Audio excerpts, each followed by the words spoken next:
বন্ধুরা এই নতুন ফার্মটা আগে দেখে নেন।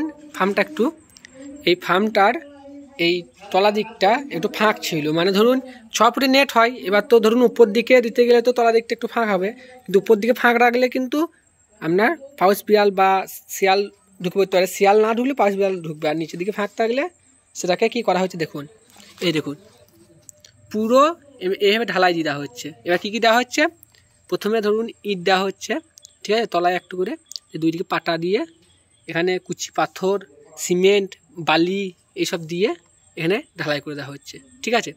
এবার এটা মজবুত হবে। এবার এরপর যদি চান না আর একটু মজবুত করব, তাহলে আবার দু সাইডে এরপর মাটি দিয়ে দেবেন। তাহলে কি হবে, মানে প্রথমে মাটিটা থাকলে শিয়াল বা অন্য পাউস বিড়ালে প্রথমে একটু খুঁড়বে মাটি ভেবে, দিয়ে কী হবে পায়ে যখন লাগবে তখন কিন্তু আপনার পালাবে। আবার কি হবে, আপনারা যদি নাও দেন মাটি, তাও কিন্তু এটা শক্তভাবে যদি দেন তাহলে কিন্তু কোনো অসুবিধা হবে না, ঠিক আছে। এইভাবে আপনারা দিতে পারেন। বা এই খরচা যদি কেউ না করতে চান তাহলে দুই দিকে এমনি মাটি দিতে পারেন। এবার দুই দিকে যারা মাটি দেবেন তাদের নেটটা যেন তলা দিকে একটু ঢুকে থাকে, ঠিক আছে। মানে এতটা হাইট করলে দুদিকে মাটি দিতে পারবেন না, মানে এই ফার্মটা তো হাইটটা খুব হচ্ছে, সেই জন্য এভাবে দেওয়া হবে না। আর কিছু জানতে হলে অবশ্যই কমেন্ট করবেন, ঠিক আছে।